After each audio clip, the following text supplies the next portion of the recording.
Bom, Marina, para começar, acho que é legal a gente falar sobre toda essa confusão, esse caos que aconteceu, que vem acontecendo, na verdade, porque isso não parou, todo dia acontece uma novidade, né? Sobre a questão do HBO Max especificamente, mas que isso envolve, é um problema muito mais, é só um pequeno problema de toda uma questão envolvendo a Warner Bros. Discovery, né?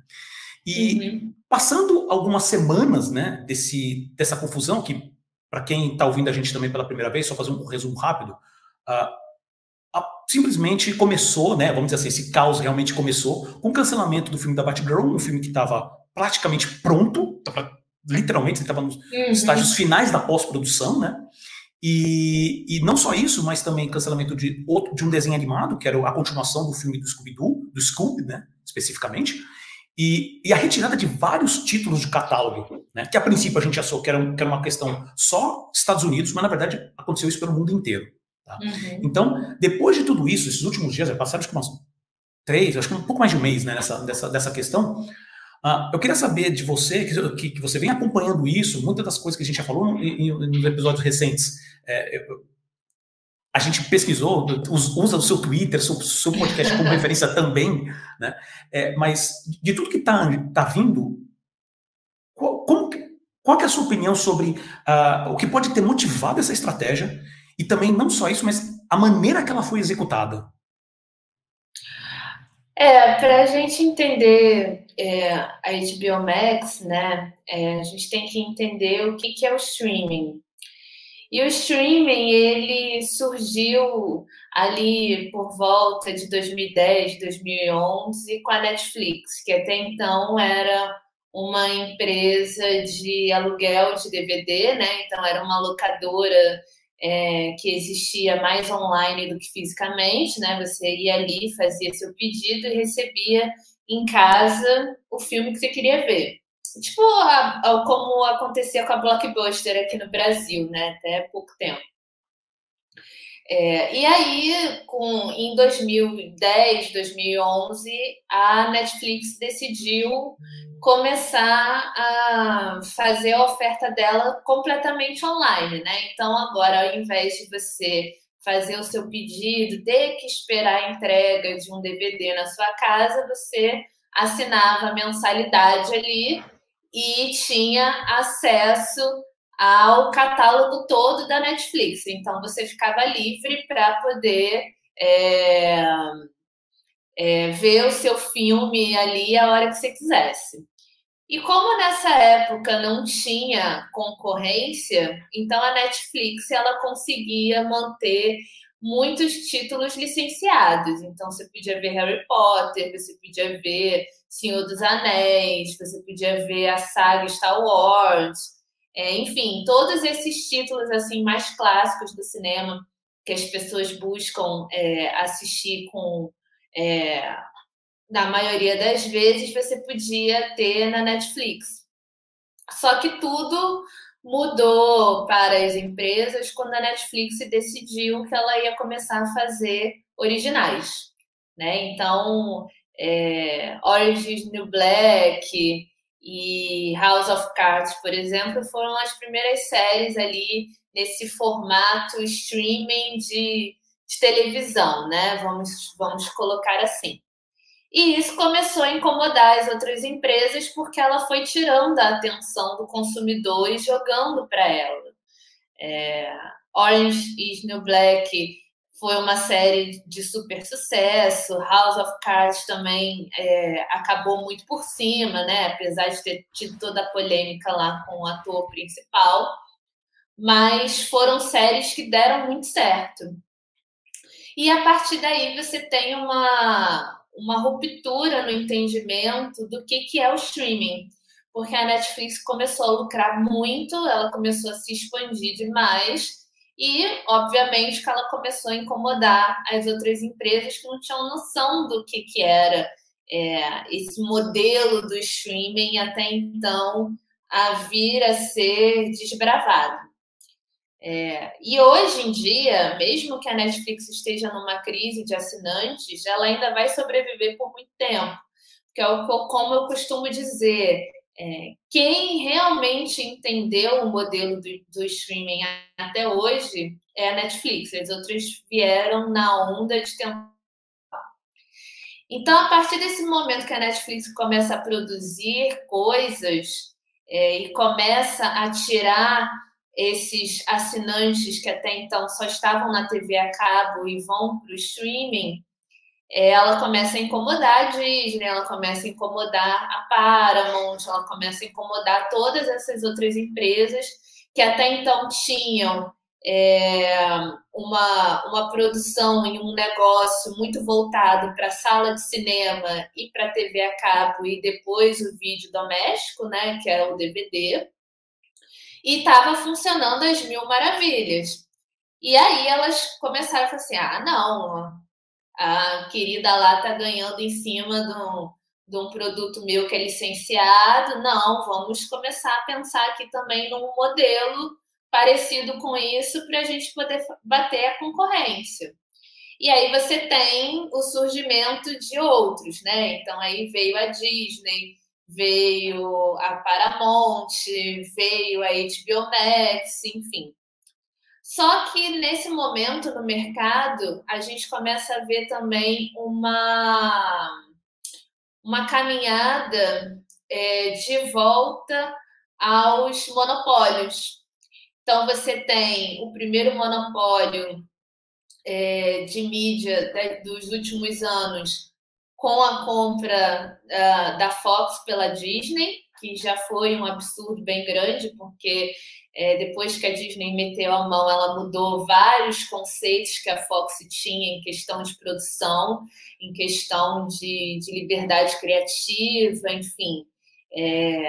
Comprou, demitiu pessoas, como sempre, porque essas empresas fazem isso, e mudou completamente, né? Não existe mais nem a marca Fox, agora é tudo Star. E ela passa a ser um grande monopólio aí de entretenimento para fazer frente à Netflix. E qual que é a novidade da Disney para bater de frente com a Netflix? A gente pode citar a transmissão esportiva, que a Netflix até hoje ela não tem. Mas a Disney comprando a Fox e, consequentemente, comprando esses canais da ESPN, etc., ela passou a desenvolver uma oferta mais atrativa do que a Netflix, porque então você não conquista só o consumidor que já está acostumado com o seu selo Disney, né? Que é aquela pessoa que é fã dos filmes que são feitos, etc. Mas você conquista também o torcedor do futebol, o torcedor do basquete, o torcedor de tênis, que são pessoas que talvez se interessem também por audiovisual, mas não assinariam um serviço Disney com Star Plus para assistir, sei lá, Pinóquio. Ela vai ali assistir o jogo de futebol que ela quer, e aí, como ela já está pagando, ela vai assistir o Pinóquio, ela vai assistir uma outra série que estiver disponível nesse catálogo. E a partir daí você também tem a Warner sendo vendida para a AT&T, que é uma grande empresa de tecnologia, né? É uma Big Tech, é uma empresa bilionária nos Estados Unidos. E desde os anos 80, ela tenta monopolizar esse mercado de tecnologia. Nos anos 80, ela faz isso com as primeiras linhas telefônicas, né, que começaram a existir nos Estados Unidos para a rede móvel, então no início ali do celular, ela já fazia isso. E agora, com a entrada do streaming, com as concessões e leilões de 5G mundo afora, ela começa a se interessar pelo mercado do entretenimento, sem ter nenhuma experiência em gerir um negócio de entretenimento que é completamente diferente de um negócio de tecnologia. Mas para ela fazia sentido porque ela monopolizaria também a oferta do 5G, em vista que ela é uma grande empresa de expressão aí mundial, não só nos Estados Unidos. Então, você tem essa venda da Warner para a AT&T e começa também a HBO Max, que até então era HBO Go, passava por muitos problemas, era sempre campeã de reclamações. E aí veio a HBO Max numa promessa de revolucionar o jeito que você veria o streaming. Então, a AT&T ela se beneficia da marca Warner, porque a Warner, nesse momento, já tinha muita coisa no catálogo, e aí ela começa a fazer o mesmo movimento que a Disney fez. Ela começa a tirar as coisas da Netflix para poder construir o seu próprio serviço de streaming e trazer essas pessoas que se identificam com a marca também para assinar esse serviço nesse momento. Então, aí agora você tem 2 monopólios e a Netflix correndo por fora, né? Então, é óbvio que depois de tantos anos dessa maneira, a Netflix sofreria uma perda de assinantes, sofreria uma queda nas ações dela, porque se a gente for pensar como um espectador comum, obviamente que o serviço da HBO Max e o serviço da Disney Plus com Star Plus vai estar me dando mais vantagem do que assinar a Netflix. Só que você começa a ter um problema muito grande, porque a partir do momento que você tem um monopólio, você também vai precisar fazer lobbies com outros países para poder ter essa oferta legalizada. E o que acontece com a HBO Max é que a Warner, quando foi comprada pela AT&T, a AT&T, na época, ela já era dona da Sky no Brasil e dona da DirecTV no resto da América Latina. Então, pela lei brasileira, né, que é a lei da TV a cabo, 12485, também conhecida como lei de SEAC, ali a lei diz claramente que se você já possui mais de 50% das ações de uma operadora de TV, você não pode ser programador também, porque isso aí seria interpretado, é interpretado na lei, né, que a lei ainda está vigente, como uma propriedade cruzada. Então, você cria um ambiente que não é mais simétrico e toda a oferta praticamente ali fica para uma única empresa. Por mais que a gente não pense nisso no dia a dia, porque a gente não vai parar para pensar que a Sky é a mesma coisa que o Warner, que é a mesma coisa que a HBO Max. A gente só vai pagando as mensalidades porque a gente precisa do serviço. E aí, para que essa fusão fosse aceita, ela teria, a AT&T no caso, ela teria que se desfazer da Sky ou teria que se desfazer da Warner enquanto programadora. E obviamente isso, desculpa te interromper, mas então isso que você está falando especificamente dessa questão de ter se desfazer da Sky, você está falando do Brasil ou mundo? Ou, como, no caso, dos Estados Unidos, né? Do Brasil mesmo. Então, falando do impacto dessa compra aqui no Brasil. Uhum. Tá. Porque é o que a lei diz, né? E no início a Anatel era muito favorável a interpretar a lei dessa forma. Mas aí você tem a troca de governo, que não foi favorável para o audiovisual brasileiro, que a gente está vendo todo o desmonte. E, consequentemente, você tem aí um lobby que acabou legalizando essa fusão sem dar nenhum prazo ou exigir que a empresa se desfizesse. E hoje a Sky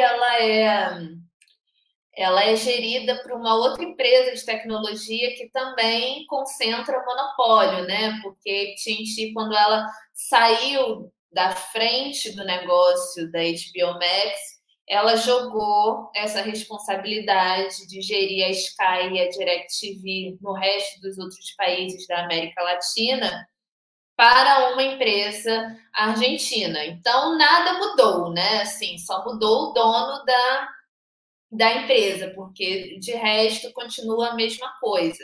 Só que aí você já não pode juridicamente acusar a empresa de estar fazendo propriedade cruzada. Então, é um benefício que só beneficiou elas próprias. E não só isso, então, é isso que eu quero comentar, é que nos Estados Unidos mesmo, com essa questão da ida, na verdade, da compra, né, da Warner pela Discovery, a última informação que eu li é que, na verdade, diz que 70% do board deles é da AT&T ainda. Então, que entra a questão assim, poxa, isso foi realmente uma venda? E eu lembro que você comentou, fez um seguinte comentário, que era tudo isso, na verdade, todo esse processo da venda da Warner para Discovery especificamente, na verdade, o que startou esse movimento foi justamente um movimento, foi justamente uma questão que teve nos Estados Unidos com referência a como a AT&T estaria financiando o One American News Network. Né? Que eu lembro de assim, eu sei que eu mencionei essa questão no episódio passado, num dos episódios da animação, só que foi uma das coisas que ficou ainda um pouco enevoadas, como é que foi esse processo. Se você puder falar um pouco sobre isso, seria interessante. Era o que eu ia começar a falar agora, né? Porque eu ia explicar a questão, como que isso aconteceu nos Estados Unidos também. Porque lá também tem DirecTV, também era gerido, né, pela AT&T.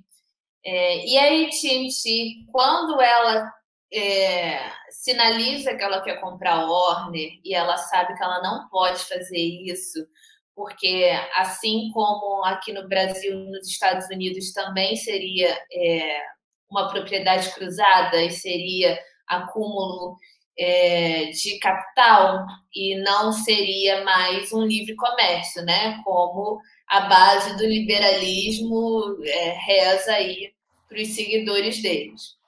Monopólio, né? Exatamente. Então, o que ela faz? Como já é um momento em que você tem a presidência do Donald Trump, que foi um presidente muito alinhado à lobby, porque ele precisava dos apoios das grandes empresas, a AT&T ela lança, assim como o Brasil lançou também, do absoluto nada, um canal em que todo mundo tem acesso. Então, assim, como nasceu a Jovem Pan aqui, que você liga a sua operadora de TV a cabo, se você ainda for assinante, você consegue ter a Jovem Pan sem você ter pedido. Lá, um belo dia, todo mundo acordou, ligou a televisão e tinha lá o canal One American, acho que não é One American News, não, acho que é esse nome. OEN, Isso. Exatamente.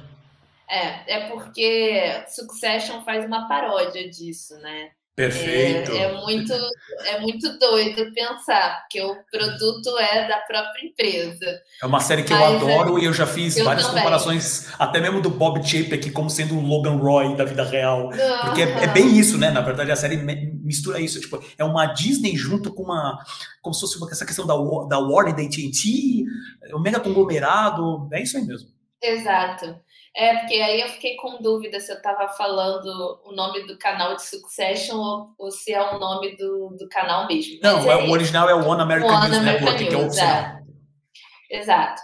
Então, é um canal completamente pró-Trump, ele existe ainda, e ele foi um divisor de águas para a política norte-americana, porque as pessoas começaram a se guiar por ele. E ali é um grande covil de fake news, né? Então, ali é tudo a serviço de falar bem do Trump, né? Então, eles vão defender que houve fraude na eleição, eles vão defender outras ações do Donald Trump que foram completamente prejudiciais para o país, etc.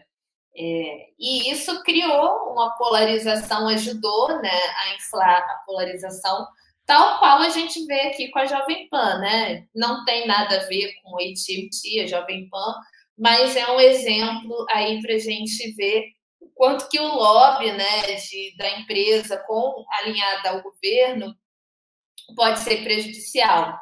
Então, a partir desse benefício que eles deram para o Trump, né, porque eles pagaram pelo canal e eles financiaram, né, segundo a matéria jornalística, né, da Reuters, eles têm 90% de gerência no orçamento do canal. Então, o canal ele não recebe nenhuma outra verba praticamente, é tudo a própria AT&T que alimenta aquilo ali. Então, a partir desse lobby em que beneficia o Trump nos Estados Unidos, ela consegue o apoio do Trump para conseguir fazer a mesma coisa em outros países, principalmente o Brasil.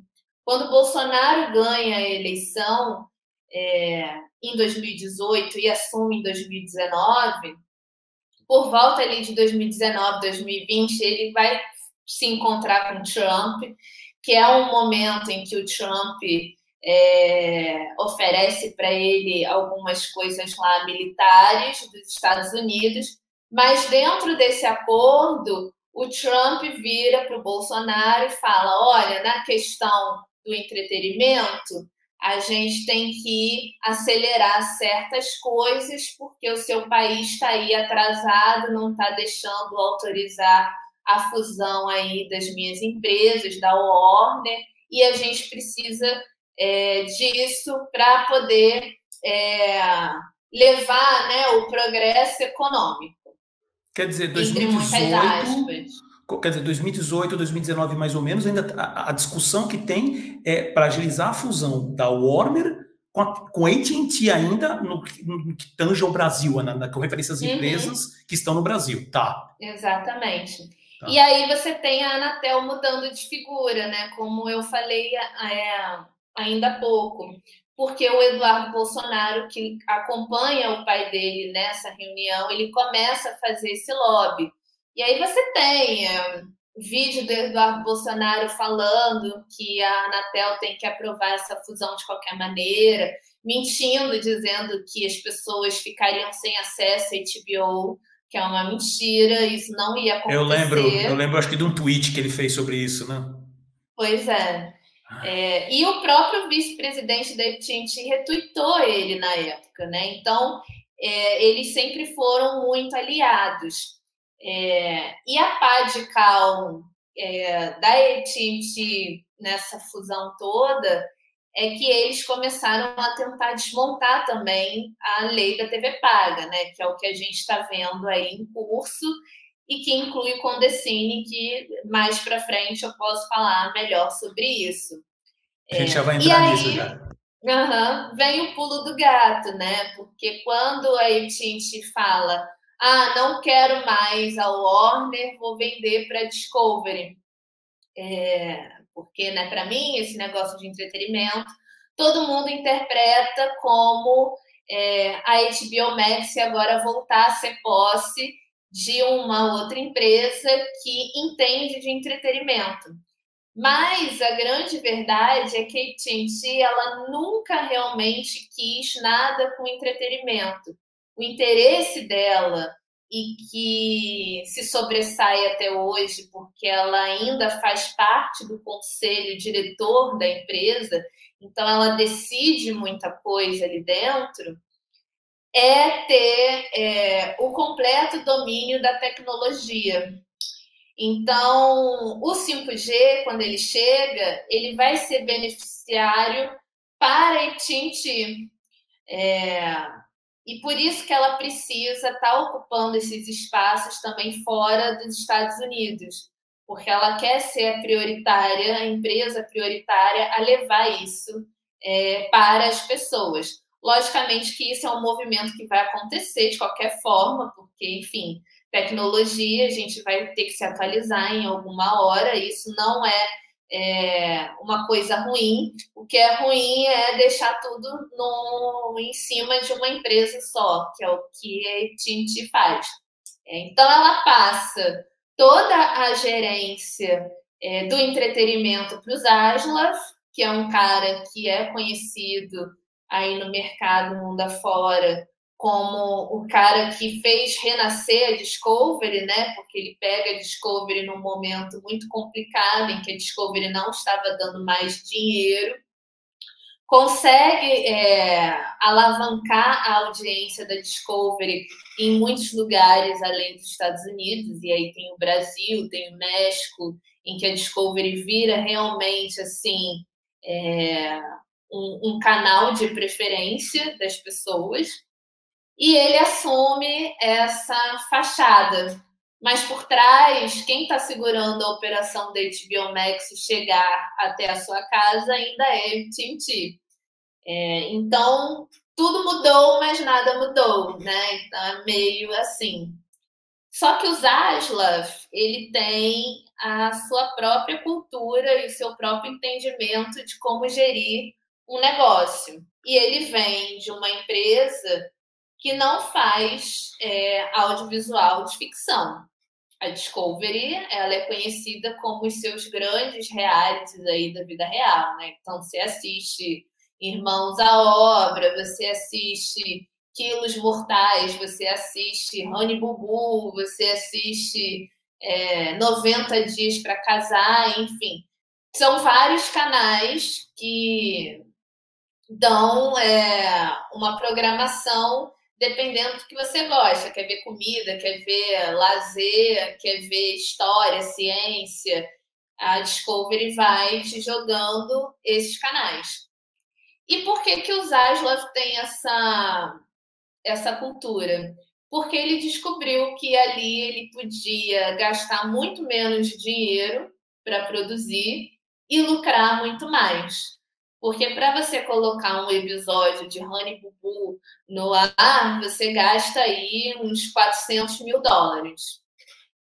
Você não gasta, mas há muitos anos, há muitas décadas, $400 mil para fazer um longa-metragem. Muito menos para fazer uma série de televisão. Então, aí chega o grande embate do Zaslav com a indústria cultural, né? Que se sente num momento traída, porque ele não dá uma solução clara do que ele vai fazer. E ele, como precisa pagar as dívidas que a própria AT&T contraiu quando comprou a Warner, ele vai ceifando aí as produções que estavam pelo caminho e ceifando licenciamentos porque ele não quer mais pagar esses profissionais. Não é nem porque a empresa está em crise, se eu não fizer isso, vou fechar tudo, vai acabar. Não, é porque ele não quer. É uma linha de pensamento do próprio Zaslav. E aí ele tem ele coloca essa ideia de fazer tudo num streaming só, porque aí também já é pensando na gerência da AT&T e da forma que fica mais barato, porque é muito mais fácil para uma empresa, mesmo gigantesca, gerir uma única plataforma de streaming e ela não dar problema a longo prazo de conexão do que gerir duas plataformas ao mesmo tempo. E segundo você fala, quem realmente dá o suporte tecnológico para tudo isso ainda hoje, não oficialmente, ou pelo menos não claro, é a AT&T. Uhum. Porque ela tem interesse justamente no canal de distribuição, no caso, a distribuição de sinal digital. Uhum. Exatamente. Perfeito. Só que isso não fica claro para o público, né? Para o público, a AT&T já foi, é passado. Já foi. Perfeito. E aí que você fala sobre justamente sobre essa questão do Zaslav, quem está ouvindo a gente, o Zaslav é o David Zaslav, que é o CEO hoje, que era da Discovery, e hoje é o CEO da Warner Bros. Discovery, né? E o que nem você falou, ele começou simplesmente a cortar um monte de coisa, porque ele não quer pagar, porque obviamente a compra, né, vou falar compra entre aspas, né, essa troca de figurinha, foi uma troca de figurinha também cara, ela custou, acho que foi mais ou menos 43 milhões de dólares, né? E uma das fontes que eu acabei lendo, assim, algumas fontes que eu li, que fala que, assim, uma das promessas dele foi justamente, e justamente, como nem você falou, por essa experiência dele com a Discovery, ele fala assim, ele vai conseguir cortar muito gasto. Ele vai conseguir fazer o que ele chama em inglês, né, dar o streamline em muitas operações. Né? E muitos dos motivos que deram, que facilitaria esse processo, seria justamente a questão do tax write-off, né? Que ele estava cortando filmes, como foi o caso da Batgirl, como foi o caso do Scooby e outros filmes, que seria que ele ganharia desconto nos impostos, né? E também entra a questão sobre o pagamento dos residuais, né? Os royalties que você mesmo tinha comentado. A minha pergunta é justamente sobre esses dois pontos, principalmente, por exemplo, como que funciona essa questão do tax write-off? Porque que isso é uma dúvida que eu tenho mesmo. Como que eu simplesmente pego um filme pronto e como é que funciona essa lei nos Estados Unidos que eu consiga passar um filme pronto e falar assim, olha, eu não vou lançar em lugar nenhum, então você me dá um desconto. Por que isso ele acabou vendo como válido, né? Nos Estados Unidos eles têm esse benefício para o empresário, né? Que ele tem um tempo ali, depois que ele compra uma empresa, para pagar as dívidas ali, os impostos que ele vai contrair para ele. Então, ele pega esse produto, ele não lança, só que ele joga para dentro dessa lei e fala, olha, eu estou jogando isso aqui lá para frente, porque eu acho que lá para frente eu consigo dar conta de terminar esse projeto e pagar. Então, aí, ele meio que faz... não sei se é a mesma coisa, porque aí já foge um pouco da minha área. Mas é basicamente o que o Elon Musk fez com o Twitter. Né? Ele fez ali uma promessa de compra, lucrou em cima no tempo necessário e depois deixou para o futuro resolver o que ele ia fazer. Então, o Zaslav, ele faz mais ou menos isso com o filme da Batgirl. Ele escolhe não lançar agora, porque ele tem esse tempo para pagar os impostos e as dívidas. Então, para ele conseguir abater esses impostos agora, ele usa esse filme como se fosse uma permuta. Então, ele paga menos, consegue revitalizar a empresa que ele pegou com esses impostos que ele precisa pagar, ele quita isso aos olhos do governo e lá na frente ele decide o que ele vai fazer com o filme. Você basicamente está falando... Praticamente assim. Tá, pelo que eu estou entendendo, seria algo da seguinte maneira. Olha, eu comprei uma empresa, então tive um gasto muito grande. Então, eu tenho algumas coisas aqui que fazem parte vamos dizer assim, do objetivo da minha empresa que eu não vou conseguir cumprir, porque eu preciso acertar outras coisas. Então, faz o seguinte, não me cobre imposto sobre isso, porque eu não vou fazer nada com isso agora. Então, o que você basicamente está me falando, isso é interessante, eu não sabia que isso era possível, mas assim, não só o que você está falando, mas você está falando que isso não quer dizer que o filme foi, assim, necessariamente, ele é olha, alguém chegou lá, se bem que rolou essa história também por algumas fofocas, uma má interpretação de texto, na minha opinião, de que, tipo, olha, apagaram tudo que tinha sido filmado da Batgirl foi apagado. Não, isso eu sei que não aconteceu. Isso eu sei que não aconteceu. Mas, assim, o que você está falando aqui, nada disso, tudo isso que aconteceu, essa questão do tax write-off, não impede deles pegarem daqui a 2, 3 anos, 4 anos, e falar assim, quer saber? Vamos lançar o filme. Isso não impede nada. Entendi. E aí, obviamente, um dos pontos que eu até comentei no episódio passado do Animação, era que, assim, a minha percepção era que o Zaslav ele estava olhando para o seguinte, e aí, obviamente, com a tua experiência, você me disse se faz um certo sentido. Ele tem experiência de trabalhar com conteúdo que custa muito menos para ser produzido e que traz um retorno bom. Né? E que, obviamente, tem a experiência dele em cima disso. E aí ele olha para uma Warner e fala assim, cara, para mim a Warner é grandes marcas.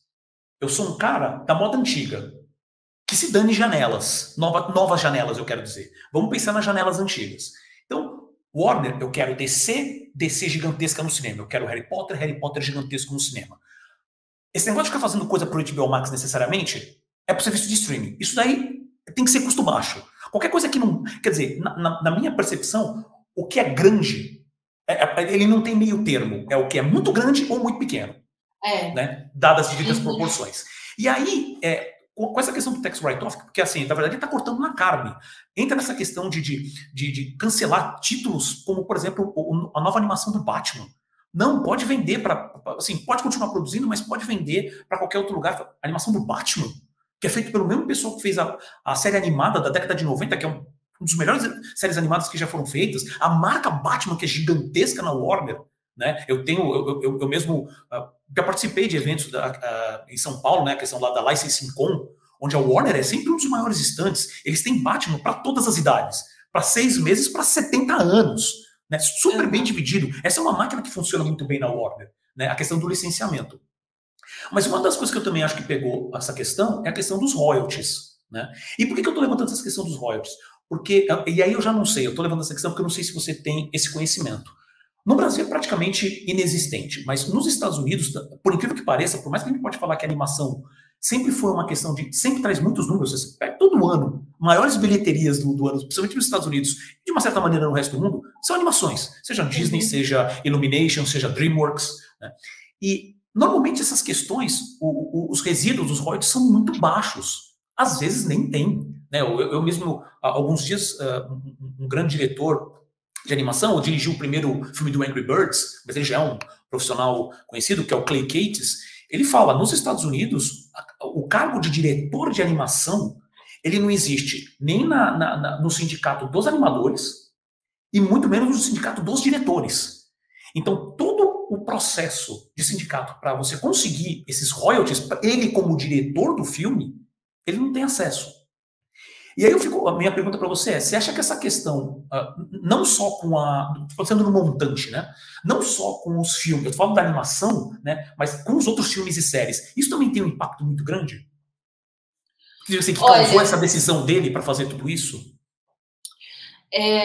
Tem, né? Porque você está tirando as pessoas de um ambiente mais regulamentado, que é o ambiente da TV, e o ambiente da sala de cinema, e você está jogando todo mundo para produzir no streaming, que é um ambiente onde praticamente não tem nenhuma regulamentação fora da União Europeia até o dia de hoje que a gente está gravando essa conversa.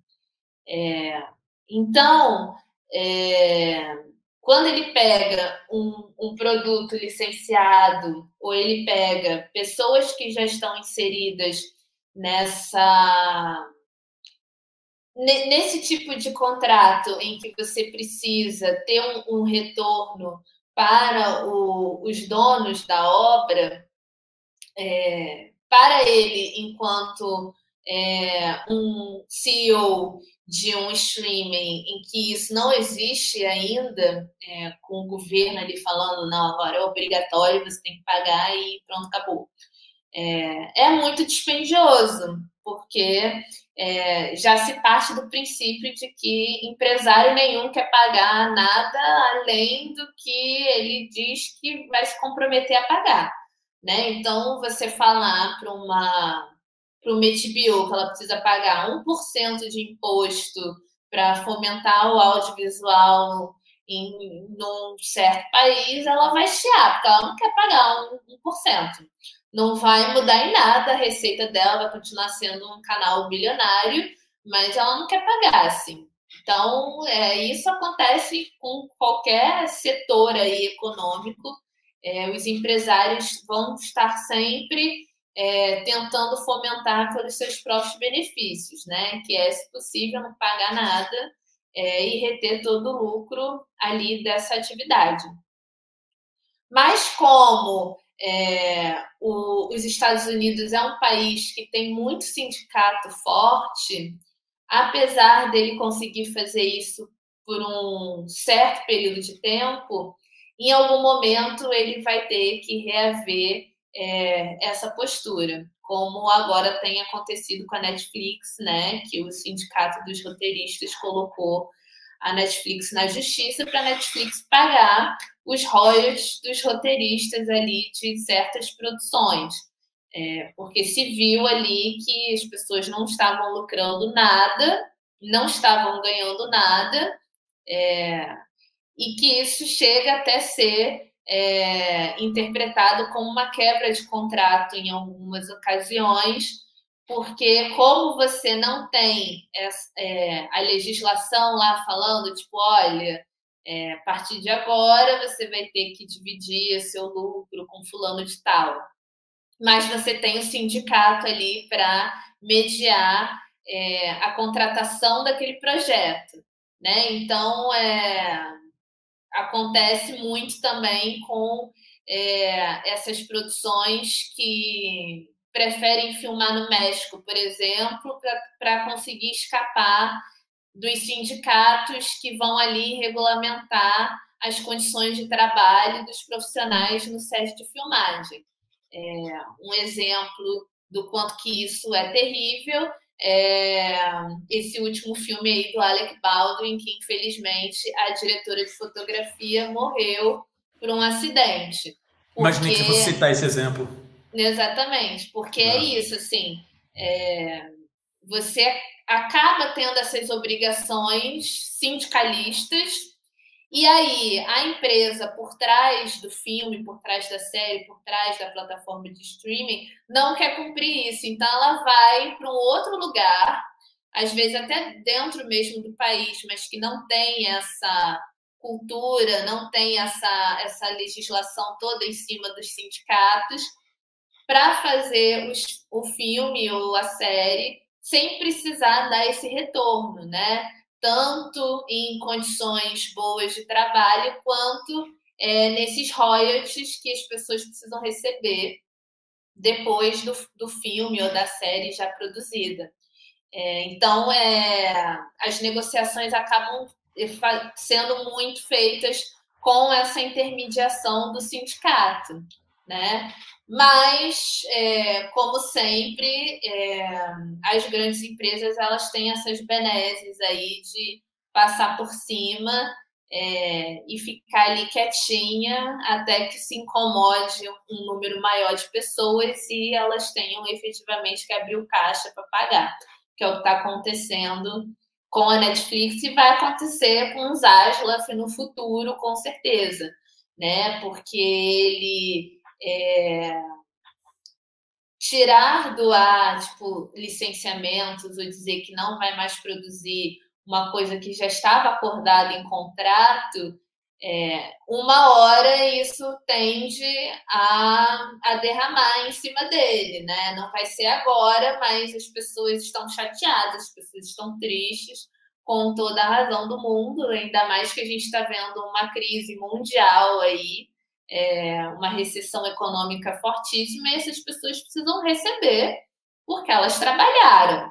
Então, assim, isso é válido para qualquer trabalho, né? Você chega, trabalha um mês num escritório, sei lá, de advocacia, e no fim do mês o seu chefe fala: esse mês eu não vou poder te pagar. Como assim você não vai me pagar? Eu trabalhei, tem um contrato de trabalho aqui assinado. Então é isso, sim, né? Toda essa confusão ainda vai dar muito ruim para a HBO Max em algum momento, não vai ser agora, mas em algum momento essas pessoas vão entrar na justiça, se é que já não entraram, mas o processo deve estar aí correndo e demora mesmo essas coisas, não tem como, ou vão entrar num futuro muito próximo, porque elas não vão dar conta de continuar aceitando esse tipo de estilo de trabalho. E é uma coisa que também acontece no Brasil hoje em dia, né? Com toda essa mudança de perspectiva que o Zaslav fez um mês atrás, o Brasil também foi imensamente prejudicado. Nós tínhamos aqui a produção das tais novelas aí que a HBO Max queria fazer. Algumas já estavam em produção, então você tinha pessoas em campo filmando já as coisas, e de repente tudo parou. E no audiovisual, infelizmente, nunca foi uma cultura você ter carteira assinada, né? Então, as pessoas elas trabalham muito por projeto, elas precisam ter um CNPJ ativo, porque é uma burocracia tão imensa com a Ancine e outros órgãos públicos que é mais fácil de você prestar contas daquela produção através de uma nota fiscal do que efetivamente a contratação por CLT daquela equipe. Então, já é um ambiente em que você precisa contar sempre com o próximo projeto para você continuar recebendo a tua grana ali. E agora, com o streaming, são eles que decidem quando ou se vai ter um próximo projeto. E você não tem mais garantia de que você vai terminar o projeto em que você está. E foi o que aconteceu, né? Com essa decisão do Zaslav, ele foi e pum, cortou. Tipo, não vai ter mais isso, vamos suspender. Sei lá quando que vai voltar. Ele não deu essa estimativa, a empresa, representantes dele também não deram. E aí, como é que fica a empresa? Como é que ficam os profissionais que a empresa acabou de contratar para continuar filmando? Eles não se importam. Entendeu? Que é aquele negócio que você falou, que é a questão da falta de legislação, né? Você mesmo comentou nas suas postagens que justamente uma das que foi menos afetadas, ou talvez teve um país ou outro que não teve impacto nenhum, eu não tenho certeza disso, mas que realmente foi muito menos afetado, foi Sim. a Europa, né? Por causa de várias legislações, principalmente na França, acho que Espanha, Alemanha, se não me engano, Inglaterra, não sei, mas aí é que está o ponto. Obviamente que ele quis, pelo que a gente está discutindo, ele quis cortar, né? Vamos cortar, que a gente precisa fazer uma economia aqui. E aí volta, que é a última pergunta desse primeiro bloco, né, que a gente fala especificamente da Warner, que é a questão que uma matéria que saiu agora há alguns dias do The Hollywood Reporter, que fala que o artigo soltou que existe um plano, obviamente que ainda é rumor, mas um veículo como The Hollywood Reporter, a gente tende a acreditar que a fonte é boa, não é garantia, mas fala de um negócio que realmente é impressionante, que é uma possível compra da Warner Bros. Discovery pela Comcast, né, pelo NBC Universal, né, que faz parte da Comcast, em 2024, que vai ser depois o término, né, de todo esse processo de venda. Né. E entra nessa questão de que, porque a minha pergunta no início para você era justamente isso, o que tinha causado, o que tinha feito, motivado os Zaslav, o WBD agora, a fazer esse tipo de corte, né, de filmes e séries tiradas de catálogo, que tinha motivado isso, e a maneira que foi feito, onde pegou muito profissional do mercado, que soube também pelos veículos de notícia. Né? Então, e tem muita gente agora comentando, justamente porque desde que realmente oficializou e assumiu, e começou a tomar essas decisões, as ações da Warner Discovery vêm caindo. Né? Hoje ela está bem abaixo. E tem muita gente falando que, na verdade, esse é o movimento dele. O lance dele é querer jogar as ações para baixo para permitir a venda. E aí, obviamente, tem um grupo que finalmente consiga bater de frente com a Disney em questão de tamanho. Principalmente se a gente falar da Universal, que eles estão aplicando pra caramba na questão do Epic Universe, né, que é o novo parque deles, que é uma coisa gigantesca, que vai ter essa parceria também com... Já tem a parceria, né, com a Warner por causa do Harry Potter. Né?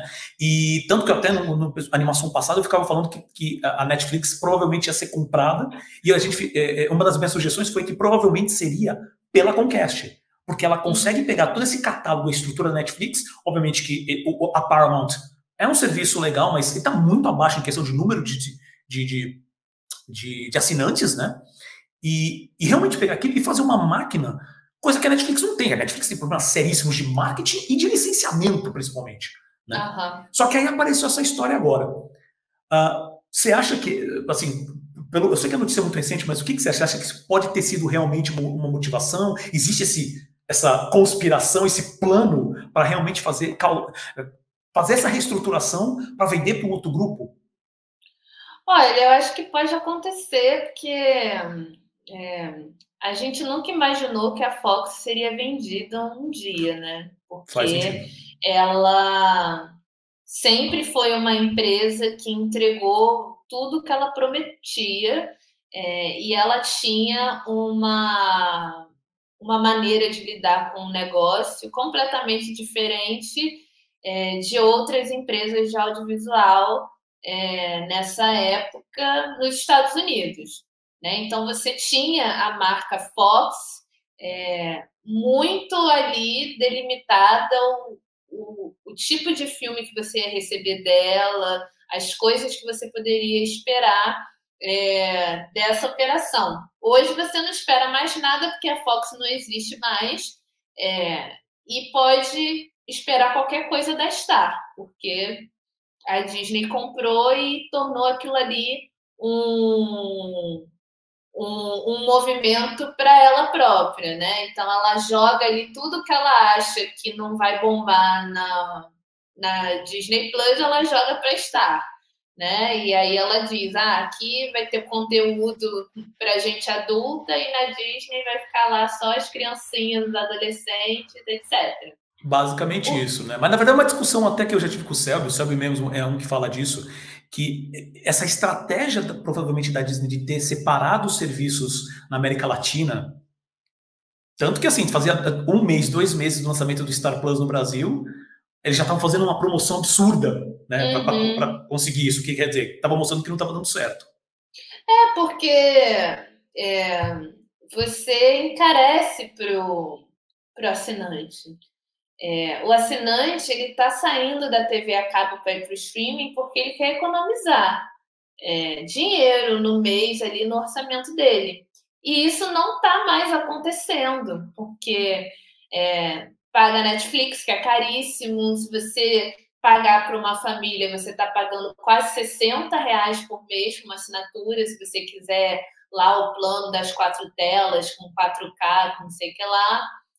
Aí você paga mais 20 e pouco de Disney, mais não sei quanto de HBO Max, se você não tiver mais a TV a cabo, que dá acesso, os canais da HBO dão acesso ao streaming propriamente. Aí você tem mais 20 e pouco de Globoplay, mais não sei quanto do outro. Então, no fim, você está pagando a mesma coisa que você pagava na TV a cabo. Então, não faz mais sentido também. Então, é um movimento natural que o próprio espectador ele comece a colocar na ponta do lápis e falar: eu assisto mais Netflix e assisto mais Disney Plus. Então, eu vou cancelar Globoplay, vou cancelar Paramount Plus, vou cancelar não sei o que mais. E vou ficar só pagando o que eu consumo, porque não faz sentido eu pagar, no final das contas, todos os streamings tá aí dando R$ 200 por mês e eu não tenho tempo, não estou vendo nada de bom nesses serviços. Então, o caminho a se fazer vai ser esse, né? Cada vez mais, ainda mais numa crise econômica em que as pessoas querem poupar dinheiro porque não sabe o dia de amanhã. Então, é inviável você gastar mais de R$ 200 em serviço de streaming. Mas no caso da compra, pode acontecer, só que o mercado audiovisual ele não aguenta mais isso.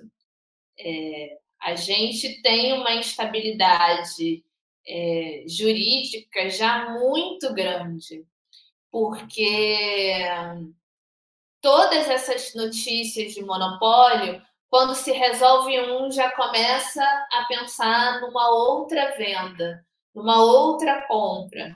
Então, os movimentos que você tinha que fazer para o mercado, você já não faz. Você, enquanto entidade governamental, o governo ele não consegue pensar numa regulamentação que dê um freio nesses monopólios e não consegue começar um debate, e aí falando dos Estados Unidos, de uma futura regulamentação do próprio streaming dentro do país, porque assim que uma empresa termina de se formar, que aí você vai entender qual que vai ser a estrutura, como que eles vão trabalhar o produto audiovisual, eles já estão sendo vendidos para uma outra empresa, que tem uma outra cabeça, que vai gerir aquele negócio de uma outra forma e que não vai mais, sei lá, colocar HBO Max como prioritário em outros países, não sei, pode acontecer.